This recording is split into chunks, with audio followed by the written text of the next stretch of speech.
Hello, everyone, and thank you for joining us on Marshstream, the public performance broadcast platform. My name is Brianna Caver, assistant producer for Marshstream, and we are back again tonight for Solo Arts Heal and Can Edition. Although our theater doors are now back open, there are still some folks unable to attend these live performances. So these free streaming performances are brought to you by patrons just like yourself, all who donate to our tip jar. The link is posted in the chat and is also available on our website at themarsh.org. If you're watching us live on YouTube, welcome and thank you for joining us. Please make sure you subscribe to be notified when we go live and watch the hours of free performances, interviews, and events we have all right there on our channel. This week, we have a lot of shows that are lined up. Thursday at the Marsh Berkeley is Wayne Harris's Train Stories at 7:30 p.m. Friday at the Marsh San Francisco is Dan Hoyle's Border People at 7 p.m. Then we return to the Marsh Berkeley where we have Brian Copeland's Grandma and Me at 7:30 p.m. on Friday. Saturday at the Marsh Berkeley is Malia Mills's The Allure of Thug Life at 5 p.m. At the Marsh San Francisco is Fred Pitts's Aren't You at 5 p.m. Then we head back to the Marsh Berkeley for Lynn Kaufman's Poetic Justice at 8 p.m. And then Dawn Reed's East 14th at the Marsh San Francisco at 8 p.m. Sunday at the Marsh Berkeley, we have Lynn Kaufman's Poetic Justice at 5 p.m. and Dawn Reed's East 14th at the Marsh San Francisco at 5 p.m. Again, please donate to our tip jar. Thank you for joining us. And now let's welcome your host, Gail Shickley.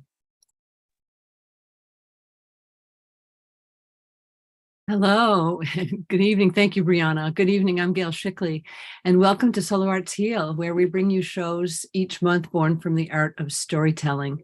My light seems to be very dim here, so something has happened there, but I'll just press on here. Each month, we bring you shows born from the art of storytelling and performance at the intersection of education and advocacy about health and healing.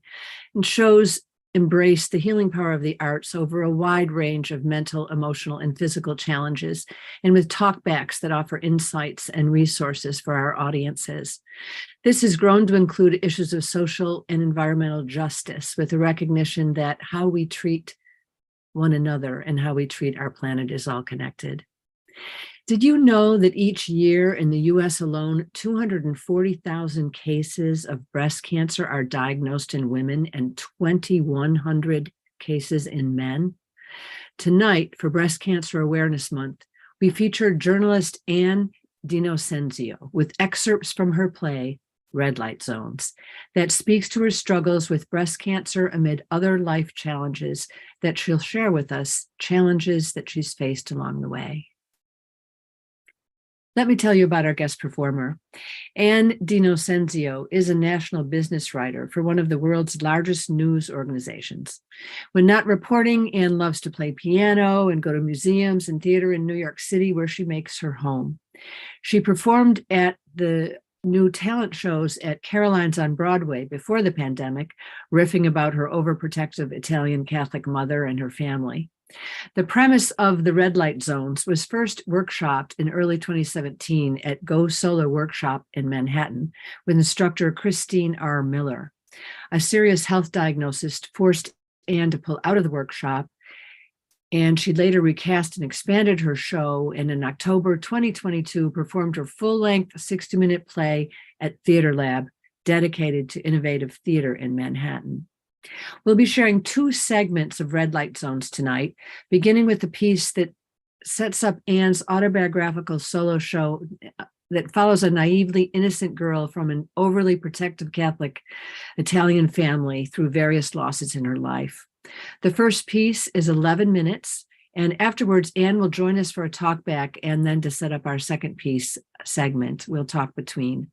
So right now, please join me in welcoming the first segment. Brianna, if you would play, and I'll see you in 11 minutes. My name is Ann DiNocenzio. That's Italian for of innocence. That's right, of innocence. When your last name is of innocence, it kind of seals your fate. You can't go walking down the street with a plunging neckline or stilettos.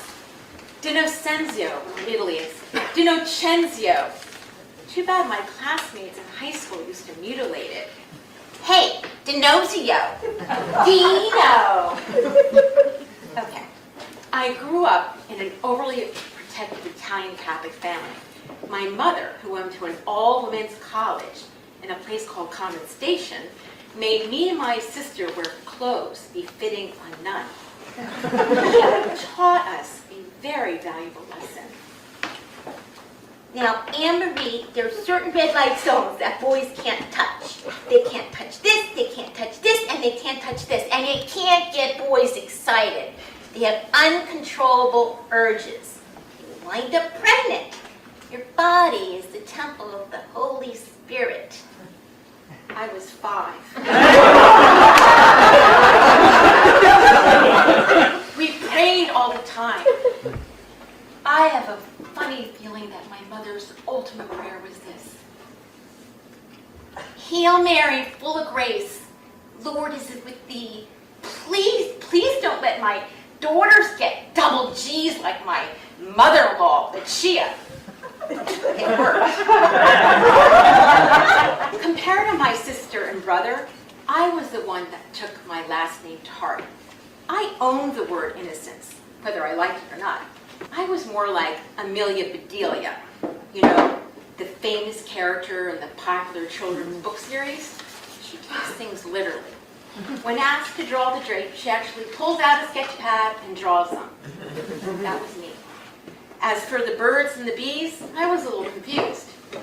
One day, when I was 8 years old, I asked my mom a question about sex.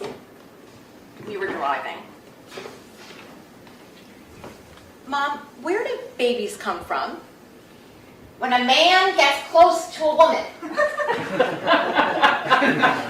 does that mean? Just don't get close to a boy. You'll wind up pregnant. She handed me a book called Take the High Road, written by a Catholic priest. Very interesting book. What is lust? Lust is desire gone out of control. This desire for that which you cannot have. In comparison, my friends with liberal parents. Okay. Sex with ourselves. It is a special way of enjoying ourselves. It allows us the time and space to explore and experiment with our own bodies. Well, there was no experimenting with this body.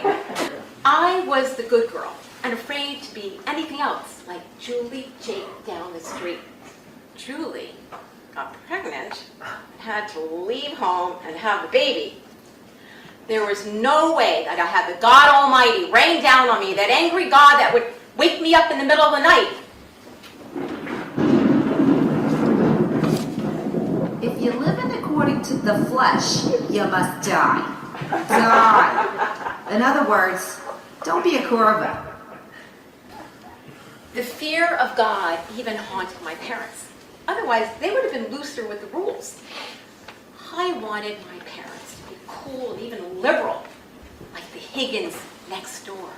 Oh, the Higgins. I love the Higgins. He had a beard. He was a big protester. Yeah, we're gonna march for the environment in DC, then we're gonna go back to New York and march for women's equality. They went to outdoor rallies, and they were rooting for a government. My parents went to Mozart, and they were rooting for Nixon as he was going down, down, down. The Higgins had a daughter named Blossom. So Blossom had these cool shoes called Corkies. You know, they were all the rage in the 70s. They were the tan wedge sandals.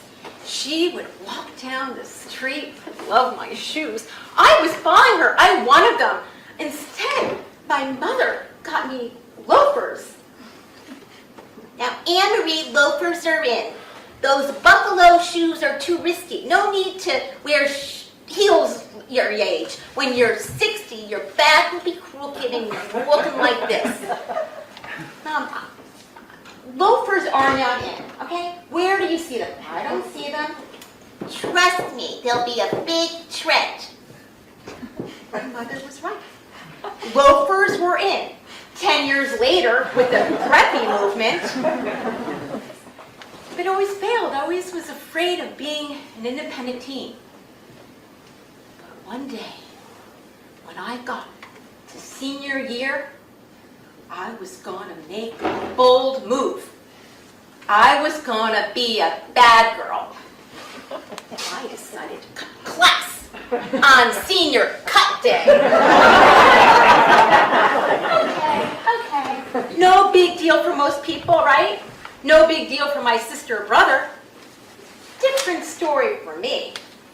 I was cool and calm, hanging at the Jersey Shore with my friends. And all of a sudden, Catholic guilt came over me. Oh my God, I think we're gonna get caught. This could show up on our permanent record. That beer, that's alcohol, we're gonna get arrested. And we did frickin' calm down. What are you gonna do? Tell the principal?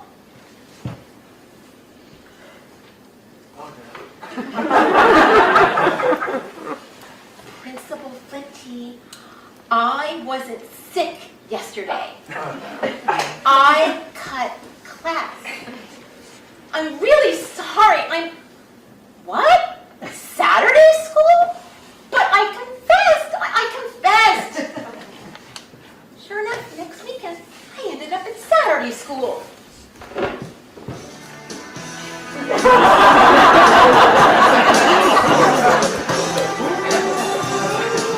Here I was, with calculus books and Shakespeare, and the others were doing remedial math and English.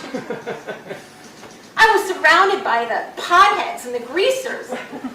One greaser named Vinnie Manamucci, black leather jacket and slick black hair, came over to check me out.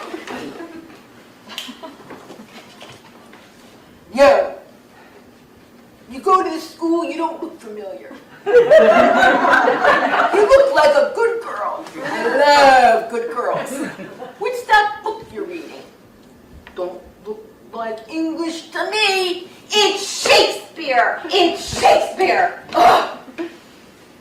Okay.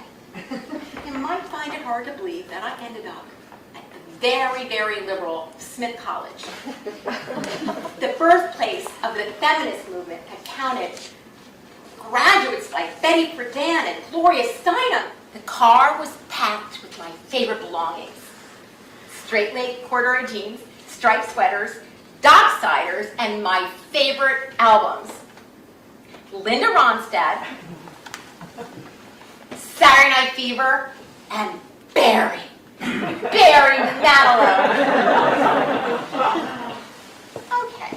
At the time, I didn't know that these albums were just not cool, but I knew this was going to be a turning point for me. On the first day of college, I saw these women, cool women. They came without their parents. They came by train and plane. I fell into the loser camp. My parents would have moved into my dorm room and stayed there for a month if I didn't kick them out. I saw these women with preppy, sophisticated looks.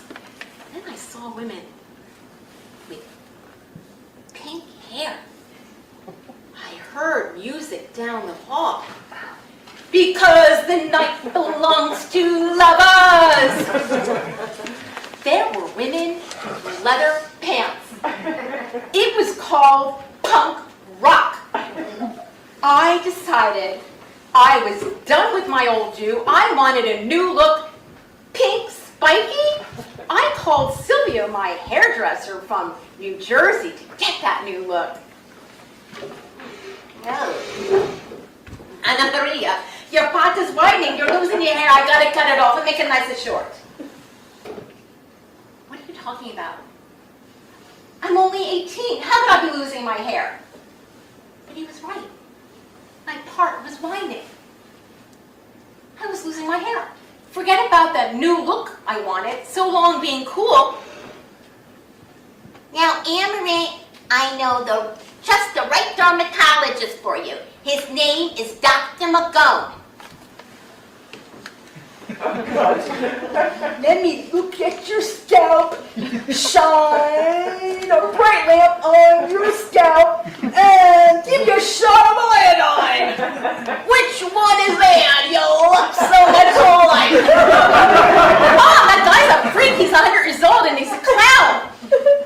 Anne-Marie, the ants have been going in for years. He's well known in Newark, New Jersey.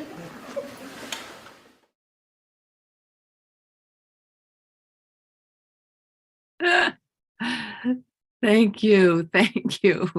It's quite a setup in terms of the things that you had to face with your, here we are. Anne, thank you for joining us.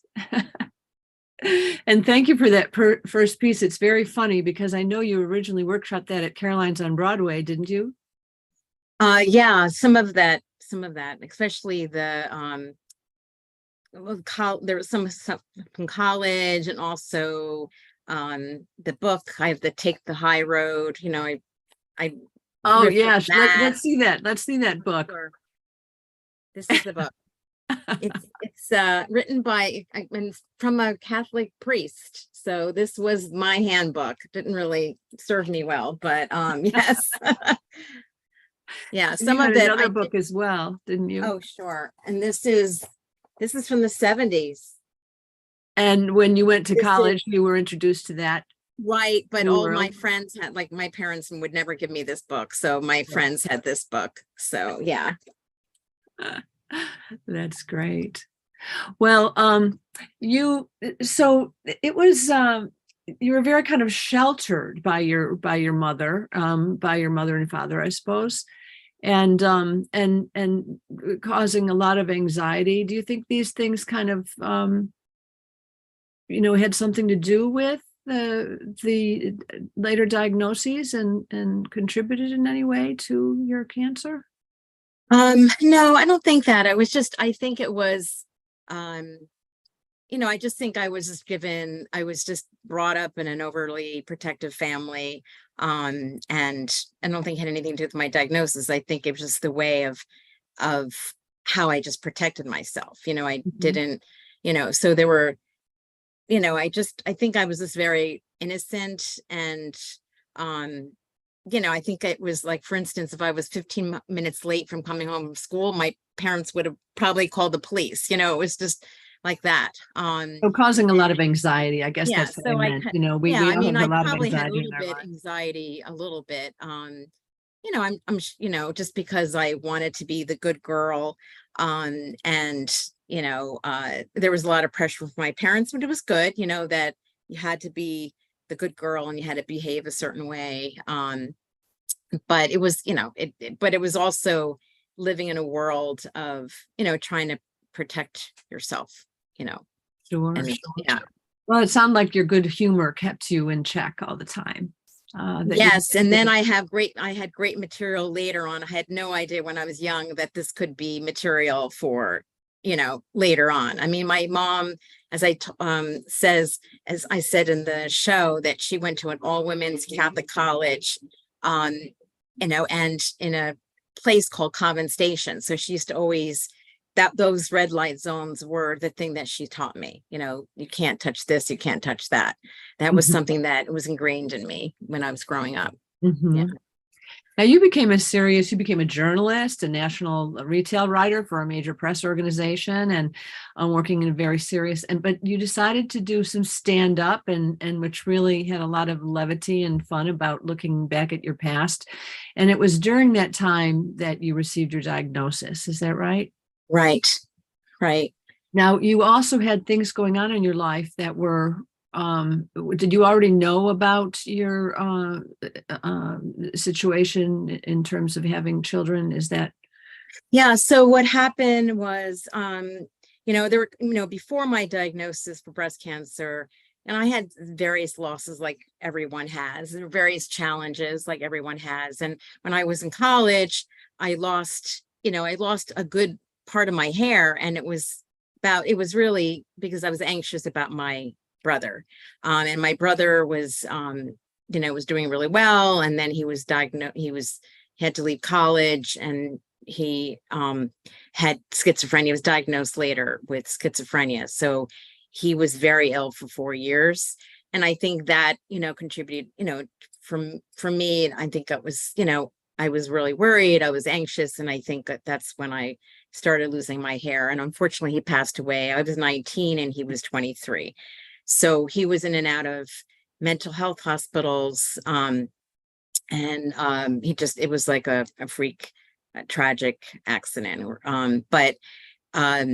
Yeah. And so that was that. And then, that was a big loss. And then when I was in my 30s, I was always thinking about having children, but always scared that maybe I would pass on this mental illness gene to my kids. So I was always scared about that. And then that decision was made for me when I was diagnosed with this condition called premature ovarian failure, which I never heard of, but it's when your ovaries just stop working. So, all of a sudden my period and just stopped working. And so I was diagnosed with that. So so 35. And, my doctor had said, you probably wouldn't have been able to have kids even in your early 30s, just because, you lose your fertility. The fertility was getting, it was diminishing. And then all of a sudden you lost your, that. So that was kind of This was an isolated thing for you too. It wasn't mental illness in your family. This was isolated with your brother and yes, right. Like my mom, it wasn't something, right. So schizophrenia was not in my family, and it's a very serious illness. And at the time in the 70s, no one talked about it. So you just didn't talk about it really to your friends or your other, my mom was very protective. She only talked to maybe one or two, her sister and brother. And we were that was like our nucleus. My sister, of course, my sister is, and she's lives in Massachusetts, very close, but we didn't talk to a lot of people. And this was before the internet. You were very much alone in this. That puts a lot of stress on. And I think it does help to be able to talk to people about it, and sometimes have therapists and so on. And one of the things that we would probably encourage in this show and in something that we learn, because we all go through these stresses in life. So it must have been a very difficult time for you going through all of that. And then in the midst of all of this, and after all of this, you get this diagnosis. Yes. So I was healthy, and I was doing my show. I was doing stand-up, and then I thought, let me do a solo show, because people thought, you have so much good material, but I can also be serious, because I thought maybe I should do a story just about my overprotective Italian Catholic family, and then talk about the various losses I had in my life. And, just how I protected myself. And then I was in this solo show, and I just did a routine mammogram. And then I was diagnosed with this very aggressive breast cancer. And so I decided to leave the workshop and then come back a year later to recast it. I just needed time to do chemo and radiation and everything else. So would you like to talk about that now, or should we see this other segment first? Yes, and definitely. Talk about more about the cancer. Okay. You want to set up this second segment? Sure. So the second segment is my diagnosis. It starts off with I'm diagnosed with breast cancer. And then it's just the journey that I have, because and we'll talk a bit later in the next segment, just about all the things that I learned about breast cancer. There are a lot of myths, around this disease. Absolutely. So this next segment, Brianna will play, and it's about 12 minutes. And I'll see you after that. Thank you. My mom can spot anything that's wrong with me. She can see through my coat and spot a kidney stone. Anne-Marie, I think you gained weight. Let me look at your teeth. You need another cleaning. When was your last physical? But my mom didn't spot the malignant tumors growing on one of my red light zones. No. Nurse Jane in a mammogram found those. Wait. How many do I have? It's not just one? When was my last mammogram? Last year. I go every year. You know, I want to see the radiologist. The doctor called me on February 28th, 2017. I'm sorry to tell you, but you have breast cancer. Soon after, I found out I had triple negative breast cancer, or TNBC. I never heard of it before. I thought it was some like new news channel on a cable network I never heard of. It turns out there's more than one type of breast cancer, and this one is more rare, more resistant, and more aggressive than other types of cancer. I couldn't look up anything to do with TNBC. I couldn't. It was so overwhelming. So I told the doctor, I'll do whatever it takes. Bring it on. So for the first 2 months of chemo, you'll have adriamycin. The nickname for that is Adria. For Adria, here's the list of side effects. Okay, we've got itching, red rash, nausea, vomiting, decrease in blood cell count. You'll probably lose your hair. Damage to heart muscle can occur as well. Cytoxin, hair loss, headache, nasal stuffiness. Make it stop. Hair loss was like being 18 all over again. But this time I was going to lose all my hair. I'm not strong enough for this. I've been protected and I can't do this. Then the gifts came.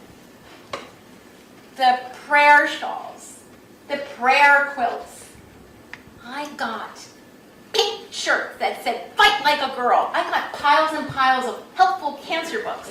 I got pink necklaces and pink shoes. Pink, pink, pink. All this made me feel good and loved. My sister became CEO of Team Anne. She even ordered Team Anne t-shirts. Yes. There are 3 openings for Anne's chemo in the next 2 weeks. I will create a spreadsheet to figure out who goes where. And my mother, she had me on every prayer chain in the Catholic Church and the synagogue. I needed all of it. I didn't care. You know, I was terrified of everything. And cancer made me, just freaked me out. My hair started falling out, and by week 4, I was bald. So I got a wig from Russia. Silk and smooth. Do you want to see it? This is it. I love this wig. Okay. So it's like a permanent blowout. It looks better when I was bald. But anyway. So I walk down the street. A friend of mine sees me. Oh my God, new do? Yes. I'm at my high school reunion. I bump into a popular classmate. Who is your stylist? I'm so sorry. She's from Russia and she's moving back to the mother country. I had to do this because without my wig, I looked scary. So, almost over? No. A month after what I thought would be my last chemo, I got a call from the doctor saying, okay, it's time for your surgery, a double mastectomy. Doctor gave me some options, or I could just go flat. Welcome to Build-A-Boob. You can build your boob any way you like. Trending now, Gab Flap. Take that fat from your butt and put it in your boobs. Pesky thunder thighs? Try Tug Flap and get the slim thighs and voluptuous breasts you've always wanted. And don't forget about Deep Flap. That's D-I-E-P, but you will go D-E-E-P into that tummy. Ready to get started on your new body? Build-A-Boob is here for you. Excuse me, I have a question. What happens if the surgery is not successful? Welcome to Build-A-Boob. You can build your boob any way you like. Trending now. Okay, so I went for deep flat. That's where they take stomach fat and build boobs. I got 2 new red light zones.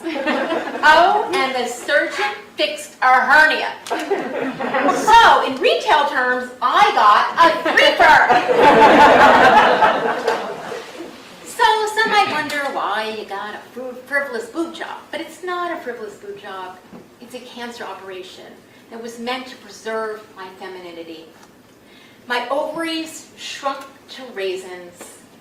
I couldn't have children, and cancer made me feel broken. So, reconstructing my breasts made me feel like I was still a woman in my own body. 2 weeks after my reconstruction, I got a call from the doctor.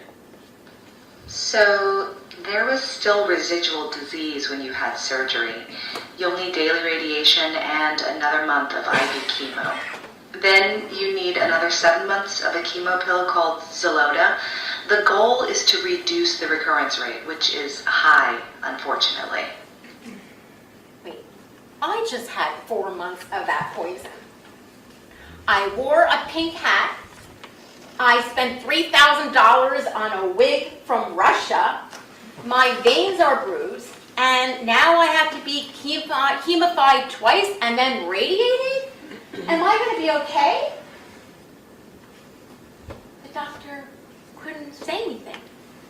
So I called Xeloda, Xanadu. Xanadu, Xanadu. Oh, and Xanadu erases my fingerprints. Time to commit a crime. Bonnie, here I come. Oh, and I tossed my modesty out the window and became a stripper. Every time I would go to the surgeon's office, I always had to expose my red light zone, so it became so natural. I'm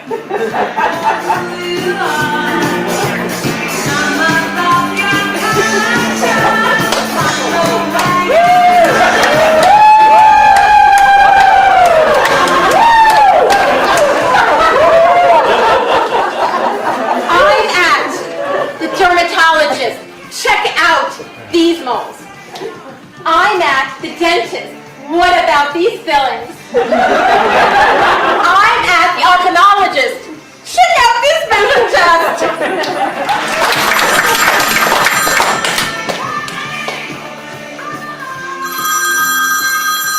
Hello? Oh, hi, Doc. I'm doing great. Yeah.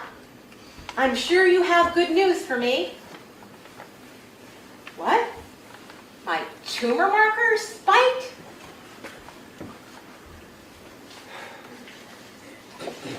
You know, I can't even catch a break. And what am I going to tell my mom? I was brave. There's so many women who can't go to the mammograms or annual mammograms without taking anti-anxiety pills. Say her moves in the machine. And let's discuss the pink ribbon campaign and all the pinkification of breast cancer. Pink hats, pink t-shirts, pink purses. Oh, and the Empire State Building turns pink for October Awareness Month. All this freaking pink campaigns makes it look like pink is a picnic. Cancer is a picnic. It's not. I hate pink. Women are dying. 1 in 3 women who are diagnosed with early stage breast cancer see their disease metastasize. Save the tatas? I hate that phrase. Save the woman. You know, I'm so freaking disgusted with myself. For all these years, I was consumed with fear, afraid of taking risks. But protecting yourself didn't keep me from getting cancer. You can protect yourself all you want, but bad things happen. So I should have been a badass. So today, starting today, I put the blame on myself. I was the one at the wheel. I was the one in control. I shouldn't have listened to anyone else. Hey, you're acting like a Meshuggah. You need to calm down. Stress isn't good for you.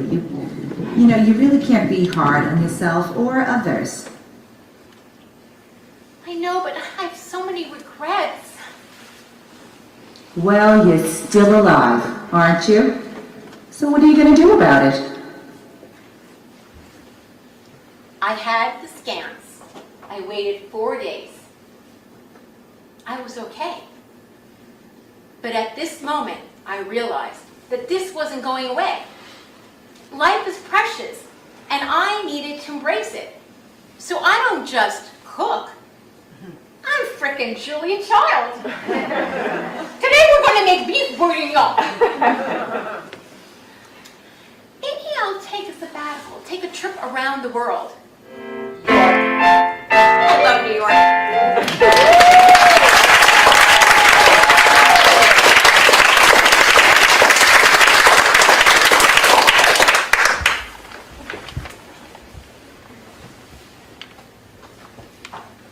I first hid behind my innocence at the beginning of my diagnosis.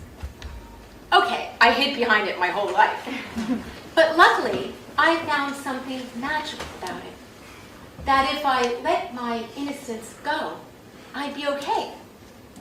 In fact, I'd be more than okay, because underneath the terror and the panic is a confident and strong woman who's not afraid to strip, play the piano, and get on a stage in New York. My focus to stay healthy, even as I take meds to keep cancer from coming back, has shown me that I am no longer fearful. My name is Anne D'Innocencio, and I am fearless.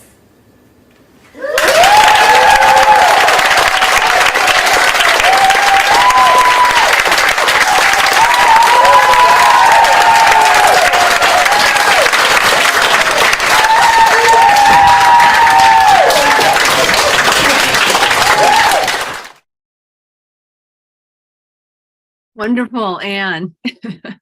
Thank I you. love how just from the first to the second part of the show that you really see the confidence that builds in you, and how that really made you come out. I also want to give a shout out to your director. You want to? Oh, she's great. I met Christine Miller through this Go Solo workshop back in 2017, and I worked with her, for just a couple months, and then I had to leave, because of the chemo and dealing with breast cancer. Then I came back, and I've been working with her ever since. That's So lovely. yeah.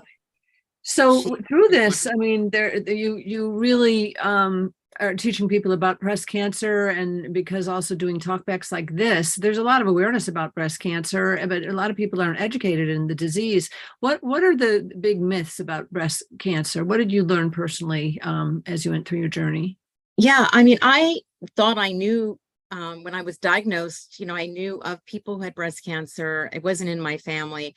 But there were so many things that I just learned. The first one is they're all different types of breast cancer. I just thought there was one. And I had, there's inflammatory breast cancer. There's hormone receptive is the most common. I had triple negative breast cancer, which is one of the most aggressive ones. And so what stage were you when you were diagnosed? It was early stage, and I'll tell you more, even though it's early stage, with triple negative, it wasn't in my lymph nodes, but I needed chemo because it's a very, very aggressive breast cancer, and it's more resistant to chemo. It's rare. It's about 10 to 15% of all breast cancers are triple negative, and it's very aggressive. So even if it's early stage, and it's much higher recurrence rate. And the other thing I found out so there's different types of breast cancer, different treatments, different chemo treatments. the other one is that, 30%, roughly about 30% of women who are diagnosed with early stage breast cancer, which is stage 1, stage 2, eventually see their disease metastasize. I had no idea. And as I was going through this, I had to stop looking at Facebook because I would see women who were like my stage, early breast cancer, triple negative, that would be in the middle of doing chemo and it went to their brain, or they had just finished chemo and a couple minutes later it went to their bones. So I had to I felt everyone has a story and I needed to kind of calm myself. And I think I used humor, actually. I used humor to kind of keep me kind of upbeat because I was working. I was, working every day and I had to keep going. And my mother was also like, she was, that overprotective mother, but she was one of those things, like she was one of those people she was my support, but she was also, she was like, get up and do it. I remember calling her and crying a bit and she's like, don't cry, you need to work. So, and I'll tell you a little more about that. But, so that was, so triple negative is, there's no targeted treatment. And then the other is that, just because you remove your breast doesn't mean, oh, cancer, you're cured, because it can be in your bones, it can be in, in the bloodstream. And, you might think, certain cancers only go to certain parts of the body. So yeah, well, breast cancer goes to it can go to the bone, brain, lung. So it was, going through, it was scary because I'm thinking, I had this aggressive breast cancer and it didn't matter if it's early stage. It didn't, matter. And then the other thing is, you can get a mammogram. I was so good about getting a mammogram every year, but I got a mammogram every year. I thought, oh, get a mammogram every year. I'll just need, if I'm diagnosed with breast cancer, I'll just have radiation. But, it was so aggressive. And the other thing is that, getting back to early stage breast cancer, the reason, what happens is you can be treated, it's early stage, it's not in your lymph node, but there could be rogue cells that are undetected, in your bloodstream. You have no idea, and they could be dormant for a long time. They could clump together in 6 months or a year, and then it goes to, oh boy, and you're scaring me. I mean, what can you do to make sure that you're safe?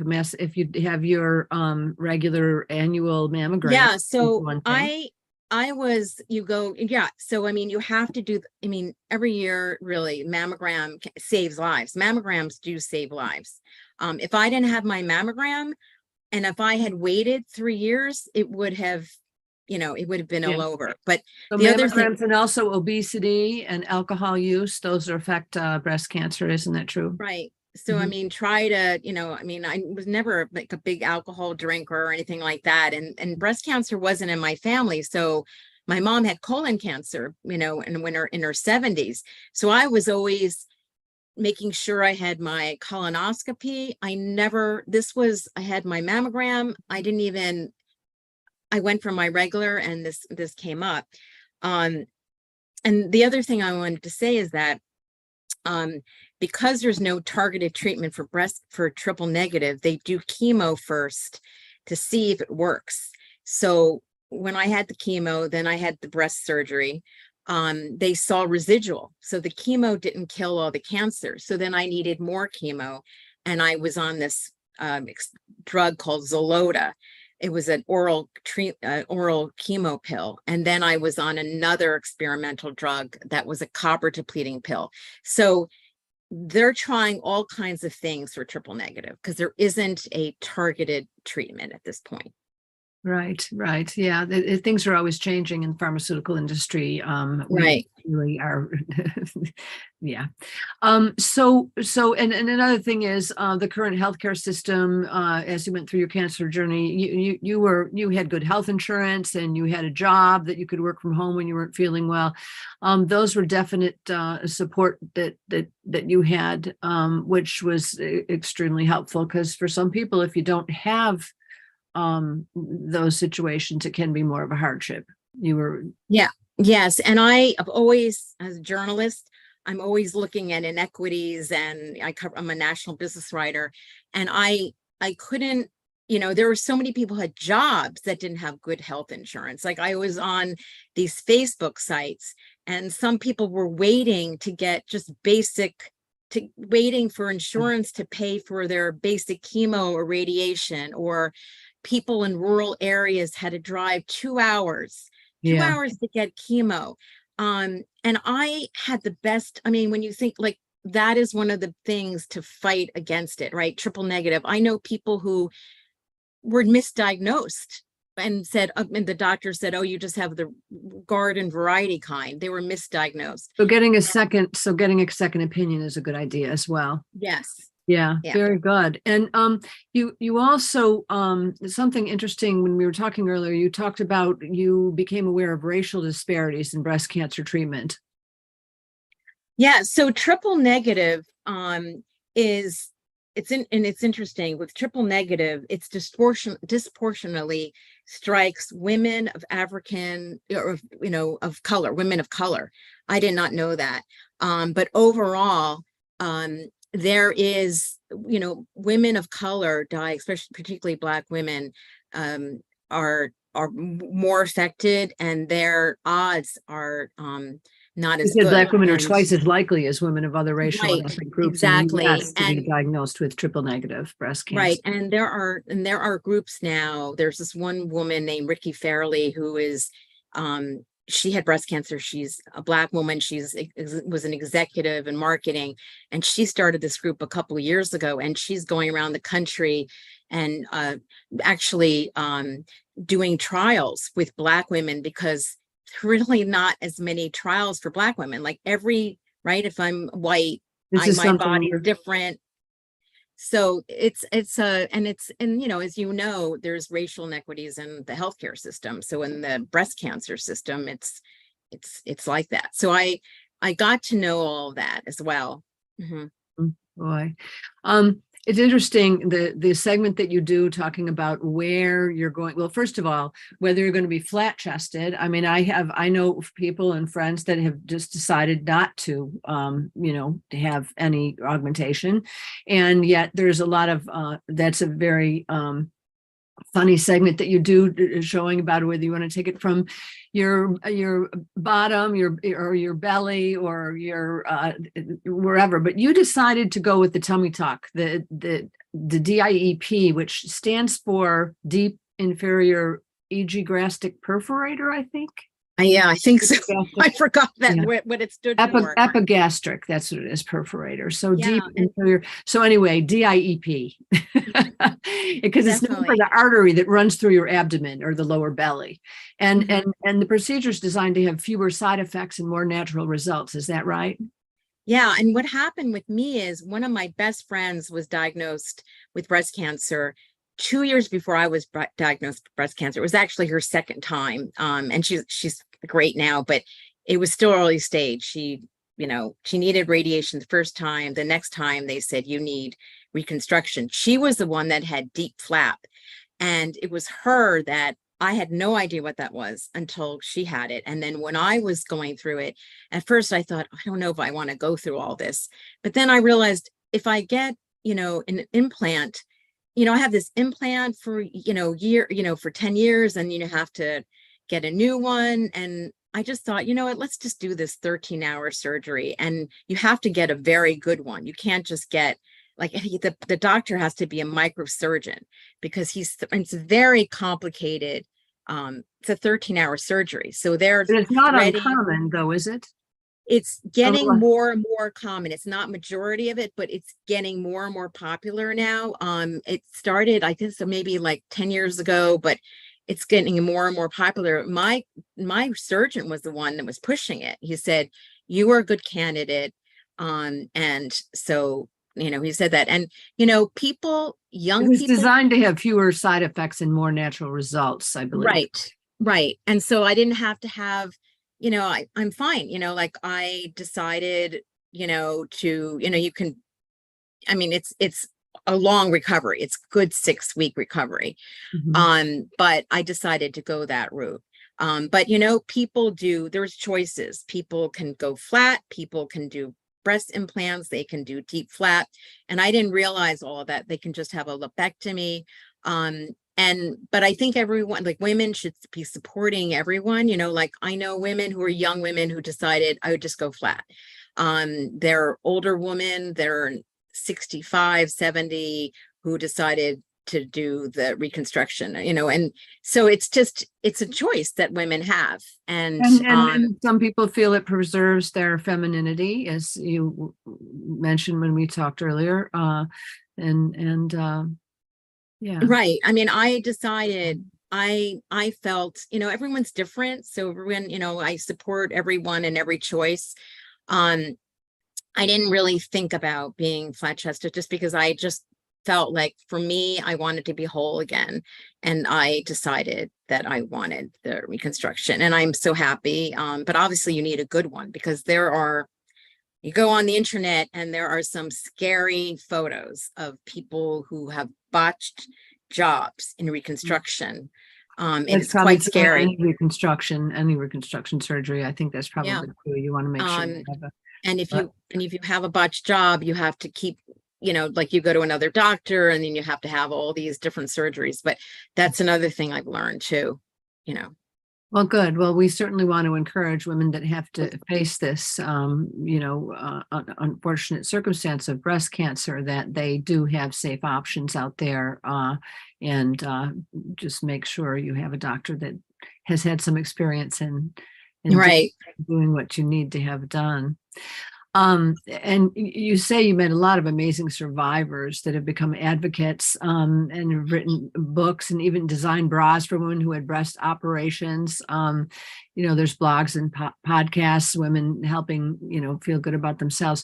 And how do you play or want to play a role as an advocate? Tell me a little bit about these women you spoke of earlier, and how you want to play, what role you like to play. Yeah. So through my journey, I've met so many people. I've also gotten involved in the Triple Negative Breast Cancer Foundation, which is a rather young group, because triple negative breast cancer really, they didn't even know what it was, 20 years ago.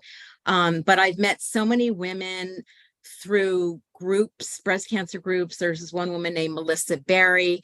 She's a 10-year triple negative breast cancer survivor, and she has a podcast called Dear Cancer, I'm Beautiful.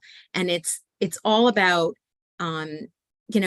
tips and, advice. And she interviews different people, whether it's reconstruction surgeons to beauty consultants, just about like, how do you feel good, and how do you look good and how do you feel good while you're going through chemo, but beyond that, because there's a lot of side effects and things that linger, whether it's rigidity in your build, your body, or dry skin. There's a lot that kind of lingers. So that's that. And then there are women, there's a woman behind it's called Ano Ono, and she, it's the lingerie, and it's Dana Donofree is the designer, and she is the CEO of the company. And she designs bras for people who are, have one breast, both like reconstructed breasts, because when you have, like, my breasts are very,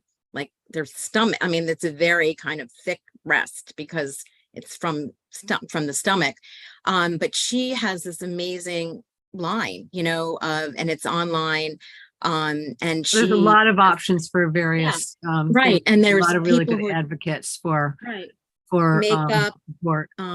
So for me, I've been really helping a lot of people. Since I was diagnosed, it's every time I turn around, there's somebody else being diagnosed. So I've really help people, tell them what's going on, tell them what to do. I brought my friends who were diagnosed to get a wig. And then I've written articles, as well, I wrote an article about, some of the breast cancer advocates and their this whole cottage industry. I've Wonderful. We've also, posted yeah. some things in our chat also for people can Yeah. understand about the Black Breast Cancer Alliance and Triple Negative Breast Cancer Foundation.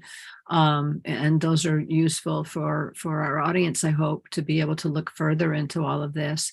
We only have a few minutes left, and I want to mention your mom, because when we first talked, your mom had just died, and I know she was your muse for comedy and your solo show, and she passed away in February. How did she influence you? I mean, we see this in the show, of course, but how has her passing impacted your life, and what you plan to do with your plans for the show? Okay, let me just I'm sorry. so it's okay. My mom was like my big support system, and she was always telling me, express yourself and write and act and, you know, the whole thing. So anyway, and she was always, I mean, she, you know, my mom had a lot of loss. Like she lost her son. She had, you know, she had to deal with you know, cancer. And then when I got cancer, I was scared to tell her, you know, because Sure. you know, she had lost a son, but she ended up being my support system. I mean, she was like tough love, like you get up and you go to work and you're going to be fine. You're going to be fine. So I did this show, and she knew, like, even, well, she had I had her blessing for the show, including my, just the story about my brother. She was like, it's okay, you can tell it. And she was happy that I could share the story, because, as you know, mental illness is in the spotlight, you know, now more than ever. So she was okay with it. And she came to my readings, and she came to the show in November. And she hugged me at the end, and she was so happy. And a month later, she was diagnosed with pancreatic cancer and passed away in February. So right now, I don't want to let this show go. And I really would love to, like, start working on festivals. You know, there's so many solo art festivals. I'm in a solo art group. And the which is fringe great. festivals and so on. So you'll have. Yeah, so I to be able really, to I do. want to keep it. I'm And I sure also she's want to shining keep the down on you right now. I wish you Yeah. every success with that. Do you have any closing remarks, other than what we've talked about? Well, I just think if you have some sort of illness like breast cancer, it's so important to be educated, be your own advocate, but also try to find things that make you feel good and lessen anxiety. Like, I had my humor, you know, my tool chest was stand-up comedy. So I used to write jokes. And then my piano, I played piano, and that lessens anxiety. Lovely. Well, that's great. And I'm a 6-year survivor, and I've been doing, knock on wood, been doing well. That's wonderful. And thank you so much. Thank you for being with us tonight. A special thank you to Ann DiNocenzio for your fine work. And I want to thank the Marshstream for this community service broadcast platform that benefits communities in the Bay Area and worldwide. To our audience, look for the next Solo Arts Heal Show, October 25th, hosted by Rick Davis and ANCAN, which is the peer-to-peer support group. People share their stories to empower others living with serious and chronic conditions to address their situations. ANCAN is now with us for their 3rd year on Solo Arts Heal. And you can look for more Solo Arts Heal shows select Wednesday nights on the Marshstream, and you'll find this and other shows already recorded on the Marshstream YouTube platform at themarsh.org. With thanks again to our guest, Ann DiNocenzio. Thank you. Marshstream producer Brianna Caver, and artistic director Stephanie Weisman, the Marsh marketing team, and always to our Zoom and YouTube audiences. Thanks so much for joining us. We're all in this together. See you. Thank you so much. Thank you.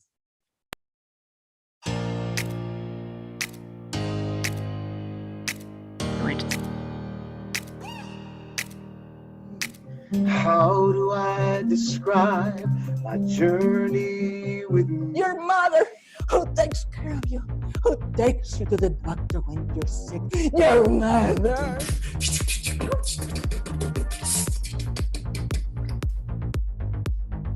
Good morning, New York. Buenos dias. It's me. What's up? We went out for lunch at a sushi place. where she tried sushi for the first time and she liked it. I see that change can happen. I know things can shift and change for good. I am dizzily dazzled with stars in my eyes. Same level as I broke my neck. But he's not getting the same return of function I am. And I don't want any of your smart aleck sex talk that I usually get when I get. This is beyond the marsh because what you're doing is planting beautiful seeds for artists to grow.